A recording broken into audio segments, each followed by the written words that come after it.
Since 2017, the Italian Wine Podcast has exploded and expects to hit 6 million listens by the end of July 2023. We're celebrating this success by recognizing those who have shared the journey with us and giving them the opportunity to contribute to the ongoing success of the shows. By buying a paper copy of the Italian Wine Unplugged 2.0 or making a donation to help the ongoing running costs, members of the international Italian wine community will be given the chance to nominate future guests and even enter a prize draw to have lunch with Stevie Kim and Professor Attilio Scienza. To find out more, visit us at italianwinepodcast.com. Chin chin!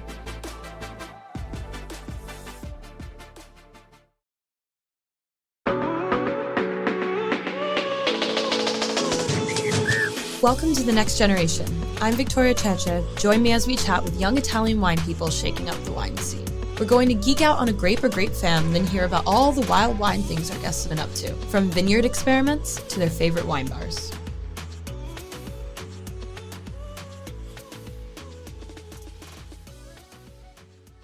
Hello, welcome back to The Next Generation.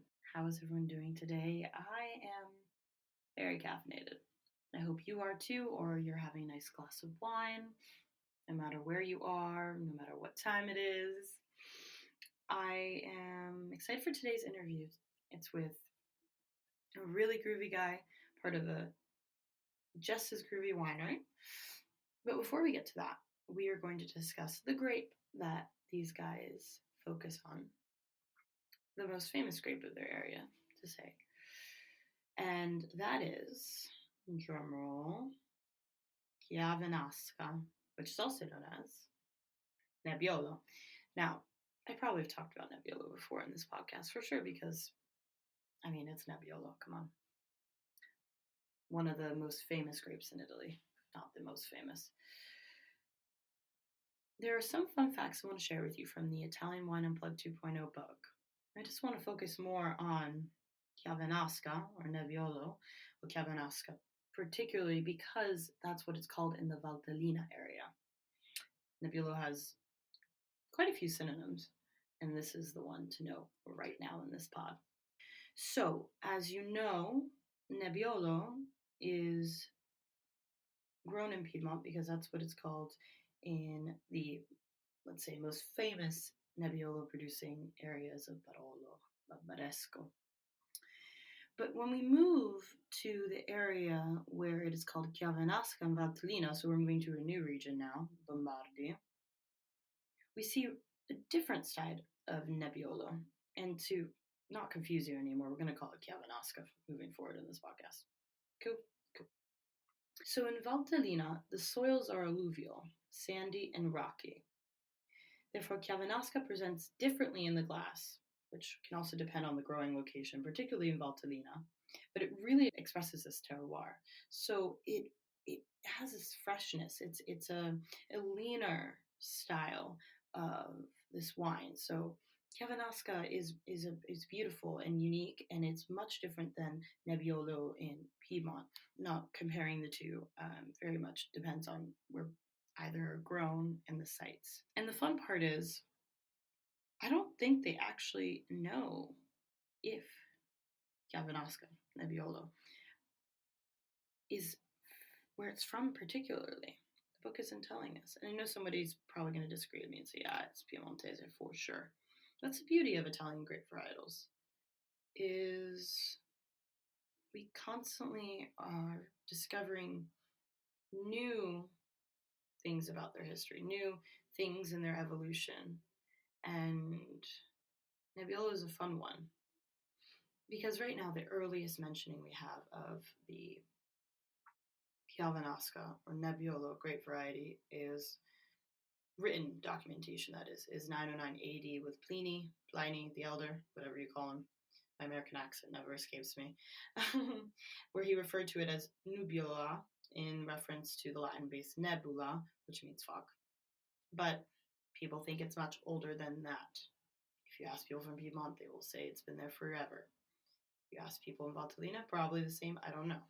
So on that note, let's get to our interview with someone right from Valtellina with a true love for the terroir there, Luca from Barbacan. We're rolling. We are here at Vinitaly, and we are in the Vite area with Luca from Barbacan. Barbacan, exactly. Hi everybody. How's it going? It's going good. Yeah, yesterday we are not so busy, but today we start very fast to and quite good, quite good. We will see. All right, so you tell me your story with wine. Okay, perfect. We start to make bottle in 2010. No, your story. Your story. My own story. Okay, I love wine. I love to make parties. In Valtellina, we drink a lot of wine because every family has its own vineyards. So for us, it's a tradition to drink and make party all together. And as a tradition, we start to make work, a real work, but we keep it doing as a tradition, so as a family business, and we want to make in a natural way as our grandmother and grandfather made the wine, and keep going, have a party with our wine. That's it. Are you enjoying this podcast? Don't forget to visit our YouTube channel, Mama Jumbo Shrimp, for fascinating videos covering Stevie Kim and her travels across Italy and beyond, meeting winemakers, eating local food, and taking in the scenery. Now back to the show.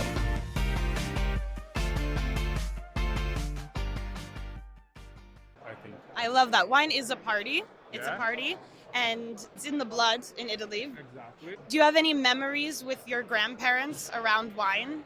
Yes, sure. I remember when we tried to bottle the wine from the big cask, and I was a little boy, and my grandfather told me, "Come on, drink a glass of wine and tell me if it's good." But I was quite 5, 6 years old, so in Italy we start to drink very early wine. So you know how to party from very early. Exactly. That's amazing. So what do you do with the winery? What's your position? We are quite a small winery in Valtellina. We are in 8 people, and every one of us do everything, okay? So we are in the vineyard, we are in the cellar, we make fair, we sell wine, everyone can do everything in the Barbacan. And that's it. What is your favorite thing to do? Besides make parties, obviously, which I support that. I support it. We love to make party in Barbacan. In Valtellina, it's very hard to work in the vineyard because we have all terraces and we do all by our hands, but we want to make it with a lot of fun. So staying in the vineyard is for me, it's beautiful, okay? And so I prefer to remain in the vineyards, but we have of course to look after our wine, so we have to work in the cellar as well. But I prefer the vineyards. He's like, sometimes I get trapped in the cellar. Exactly. I can picture you have like a couple bottles of wine, you're just like in the corner. So is there a wine here that's I'm sure you love all the wines, but is there a wine here you want to chat with us about? Yes, if you want to have a great party, you have to drink. This one is Rosso Ventuno. It's quite an easygoing wine. You can finish a bottle in 2 minutes. And Luca approved. And if you want to have a dinner with your girlfriend or your boyfriend or your mother or your father as you want, this is Just Pay Me. For me, it's one of the perfect wine that you can borrow on a dinner. Just Pay Me, 2020. And what does that mean? Just Pay Me is the name of the vineyards where we can pick up the grapes to make the wine. It's a dialect word. And what does it mean in dialect? Actually, I don't know, but maybe, I don't know. Really, I don't know. Sorry. But do you use the word at all, like ever, in like daily life? It's just a... No, it's just the name of the vineyard. So it's not a name of of a normal, I don't know how to say it in English, but it's just the name of the vineyard. Okay, not to go off the wine side of things, but I'm curious. So in Valtellina, are there any like fun dialect, like words in dialect that you can teach us? Yes, sure. This yes. one, Tananai.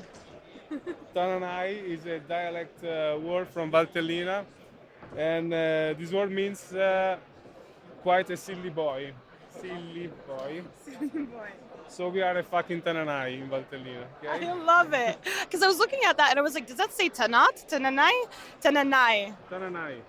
So like, would I, like in what context would I call someone a Tananai? Like would you call, or is it like for kids, or is it like, or like your friends being an idiot? Yes, exactly. But my friends, that is an idiot, is a Tananai in Valtellina. He gets too drunk, you're a Tananai. Yeah. Get out. Oh, that's super rad. I love it. I love it. And so if you have ever seen Barbacan's Instagram, you guys like to put on the party throughout social media. We love to dance in the vineyards, so we have a TikTok profile, we have an Instagram profile, Facebook profile. We are trying to make an OnlyFans profile, but we have to manage. Wait. You're trying to make an OnlyFans profile? Maybe in the next month, and that's it. We love to have fun in our way to make our wine, so that's the main point. Because work has to be fun. No, absolutely. I think like, and now with the next generation, not to use the name of this podcast, but it's like wine isn't serious. You know what I mean? Yeah. The root of Italian wine is not serious. Like it's really chill and experimental. And sometimes you don't really know what you're drinking, but then you find out and you have the best memories. And also I love music and dancing. So it's like when you eat good food and drink good wine, do you not dance? I dance. Yes, sure, I dance. If I drink wine, I dance. Exactly. You can't resist it at all. And then you bring in really good food together and it's over. I'm like doing... But on the food note, are there any like local foods that you absolutely love that you want to share? In Valtellina, we have pizzoccheri. There's a traditional pasta that is made with rye, segale. The Buckwheat. And with cheese, with butter, with cabbage, with potatoes. It's a very rich plate, but that plate matches perfect with our wine. So if you come to Valtellina, you have to eat pizzoccheri and drink our wines. Oh, pizzoccheri will give you the energy to dance like for 3 days straight. It's so good. Oh, now I'm hungry, but I guess I'll come find you guys and I'll be like, Perfect. I need a magnum and a huge plate of pizzoccheri and I'm going to dance all weekend. Exactly. We are waiting for you. All right. So before we close out, Luca, do you want to share any little bits about the future of Barbacan and Valtellina? Anything? Actually, our main market is not Valtellina, but it's the entire world. So the Barbacan world, I hope will spread more in the world. But I think that we are making a good job just right now. So the important thing is to continue to have fun and to have fun with the people who likes our wine. That's it. As long as you're spreading the fun in the parties. Exactly. Fun and festa. And on that note, I love your tattoo. Thank you. And I'm saying thank you, Luca, for having this interview. It was a pleasure. Grazie. Really. Buon lavoro. Woo!